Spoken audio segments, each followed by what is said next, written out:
மூணாவது டெஸ்ட்ல வெற்றிகரமான தோல்வி, ஒரு வெற்றிகரமான தோல்வி என்று தான் எடுத்துக்கொள்ள முடியும். இதை யாருமே எக்ஸ்பெக்ட் பண்ணல. ஏன்னா நாங்களே எக்ஸ்பெக்ட் பண்ணல.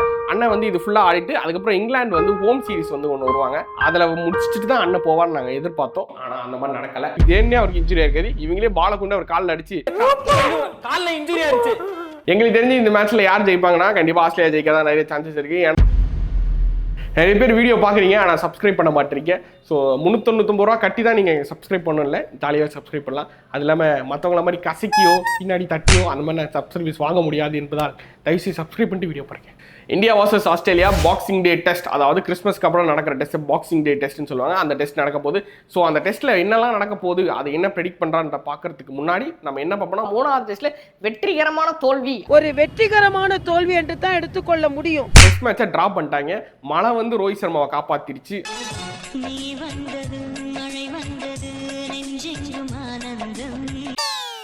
அது மட்டும் இல்லாமல் அஸ்வின் அண்ணா வந்துக்கலாம் ரிட்டையர் ஆயிட்டாரு. அறிஞர் அண்ணாக்கு அப்புறம் தமிழ்நாட்டில் 2 அண்ணா தான் ஃபேமஸ். ஒருத்தர் பார்த்தீங்கன்னா அப்புறம் நம்ம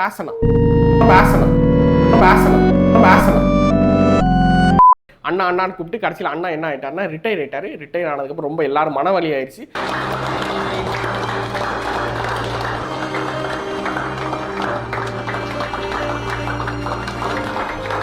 இதை யாருமே எக்ஸ்பெக்ட் பண்ணல. ஏன்னா நாங்களே எக்ஸ்பெக்ட் பண்ணல. அண்ணன் வந்து இது ஃபுல்லாக ஆடிட்டு அதுக்கப்புறம் இங்கிலாந்து வந்து ஹோம் சீரிஸ் வந்து ஒன்று வருவாங்க, அதில் முடிச்சுட்டு தான் அண்ணன் போவான்னு நாங்கள் எதிர்பார்த்தோம். ஆனால் அந்த மாதிரி நடக்கலை. Ashwin is thinking cricketer. அவர் எப்படிலாம் போட்டால் எப்படிலாம் விக்கெட் விழும், ஒரு கேமை எப்படிலாம் அனலைஸ் பண்ணலான்றதை அவர் யூடியூப் சேனலில் பேசுறதை வச்சு நீங்கள் கற்றுக்கலாம். வெறும் ஒரு ஆஃப் ஸ்பின்னர் மட்டும் இல்லாமல் கேரம் பால் போடுற டெலிவரியாக இருக்கட்டும், அது இல்லாமல் அண்டர் கட்டர், டாப் ஸ்பின்னர், அந்த மாதிரி அவர்கிட்ட இருக்க எல்லா வேரியேஷன்ஸும் உங்களுக்கு தெரியும். அந்த மாதிரி நிறைய மிஸ்டி ஸ்பின்னர்ஸ் இருந்தாலும் அண்ணன் வந்து ஒரு ஆஃப் ஸ்பின்னர்லேயே நிறைய மிஸ்டி கொண்டு வந்து நிறைய விக்கெட்ஸ் எடுத்து கிட்டத்தட்ட ஒரு 500 விக்கெட் எடுத்தார் இந்தியன் டெஸ்ட் கிரிக்கெட்டில். அண்ணன் ஒரு லெஜெண்டான ஆனால் இவ்வளோ சீக்கிரம் ரிட்டையர் ஆன எதிர்பார்க்கல. It's okay.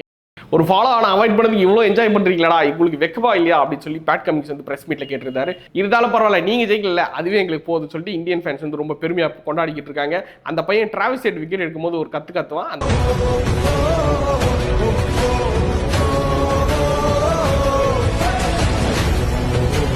பையனோட எக்ஸ்பிரஷன் தான் மொத்த இந்தியன் ஃபேன்ஸோட எக்ஸ்பிரஷன். அவன் அவுட் ஆகிட்டு வெளியே போகும்போது அந்த கத்துறாங்க. ஸோ இதெல்லாம் போக ஸோ 4th டெஸ்ட்ல எப்படி நடக்கும், பாக்ஸிங் டே என்னெல்லாம் நடக்க போகுதுன்ற வீடியோ பார்ப்போம். So welcome to the video. This is one page.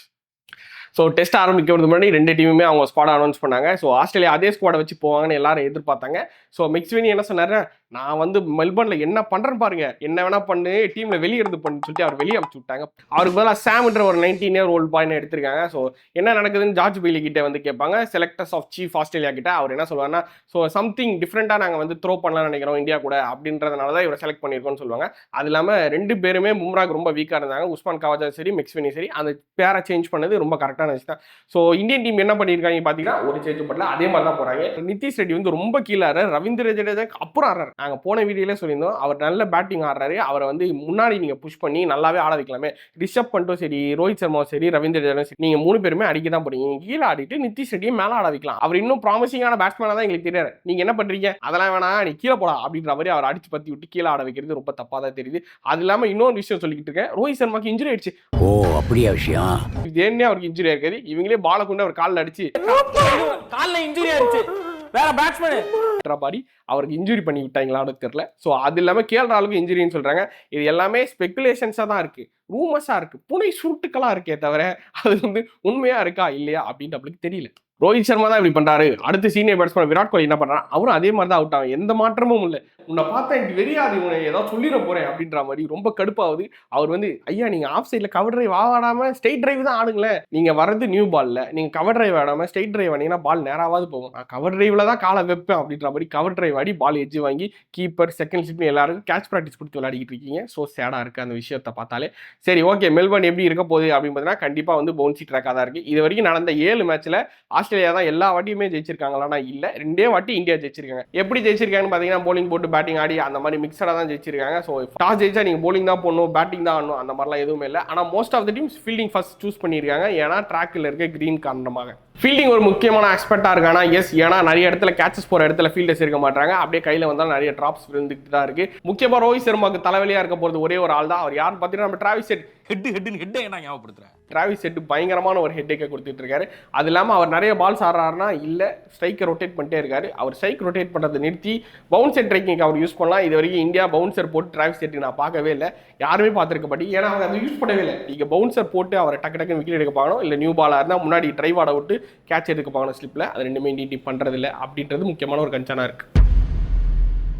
Australia team polling ஸ்ட்ராங்காக இருக்கானா? எஸ், ஏன்னா ஸ்டார்க்கு முன்னாடி வந்து ஸ்விங் பண்ணுறாரு. பின்னாடி வர பேட் கமிங்ஸாக இருக்கட்டும், அதுக்கப்புறம் ஏசில் போன மேட்ச் வந்து இன்ஜுரி ஆகிட்டதுனால இந்த வாட்டி ஸ்காட் போலண்ட் தான் ஆட போகிறாரு. ஸோ அவராக இருக்கட்டும், எல்லாருமே பயங்கரமாக போட்டுட்ருக்காங்க.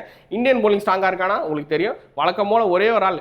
நீங்கள் என்னென்ன ஒரே ஆளாக எல்லாமே பண்ணிக்கிட்டு இருக்கீங்க? அந்த மாதிரி ஒரு ஆள் தாங்க எல்லாமே பண்ணுவேன். பேட்டிங் ஆடி ஃபாலோ நான் அவாய்ட் பண்ணலாம்னு நானே பண்ணுவேன். அதுக்கப்புறம் போலிங் போட்டு விக்கெட் எடுக்கணும் நானே பண்ணுவேன். அந்த மாதிரி பும்ரா எல்லா விஷயத்தையும் அவரே பண்ணிக்கிட்டு இருக்காரு. மற்ற யாரும் பண்ணவும் மாட்டுறாங்க. அது ரொம்ப பெரிய கன்சர்னாக இருக்குது. எங்களுக்கு இந்த டெஸ்ட்டில் முக்கால்வாசி இந்தியா தான் ஜெயிக்க தோக்க என்னது சிரிப்பு கலுக்குன்ட்டு. எங்களுக்கு தெரிஞ்சு இந்த மேட்ச்ல யார் ஜெயிப்பாங்கன்னா கண்டிப்பா ஆஸ்திரேலியா ஜெயிக்க தான் நிறைய சான்சஸ் இருக்கு. ஏன்னா டீம் வந்து மோஸ்டா செட்டா இருக்கு. அது இல்லாம அவங்க ஃபால்ட்டா இருந்த ஓப்பனிங் ஸ்பாட்டையும் ரிப்பேர் பண்ணியிருக்காங்களா? எஸ். ஆனால் இந்தியா ஏதாவது பண்ணியிருக்காங்களான்னு இல்லை, இன்ஜுரிஸ் தான் நிறைய நடந்திருக்கு. ஸோ புதுசாக வந்து ஆகாஷ் இப்போ லக்கில்னு தான் சொன்னால் அவர் நல்லா போட்டாலும் விக்கெட்ஸ் நிறைய விழ மாட்டுது. Ravindra Jadeja batting is so awesome. நீங்கள் ஒரு பியூர் ஃபீல்டராகவே ஆட்டு போயிடலாம். உங்களுக்கே நாங்கள் நிறைய தடவை இந்த வீடியோவில் இதே டைலாக நிறையா வாட்டி சொல்லியிருப்போம். ஸோ எங்களுக்கு தெரிஞ்ச ஆஸ்திரேலியா ஜெயிக்கிற சான்சஸ் இருக்குது. ஸோ இந்த வீடியோ உங்களுக்கு பிடிச்சா லைக் பண்ணுங்கள், கமெண்ட் பண்ணுங்கள், ஷேர் பண்ணுங்கள். ஸோ சப்ஸ்கிரைபும் பண்ணுங்கள்.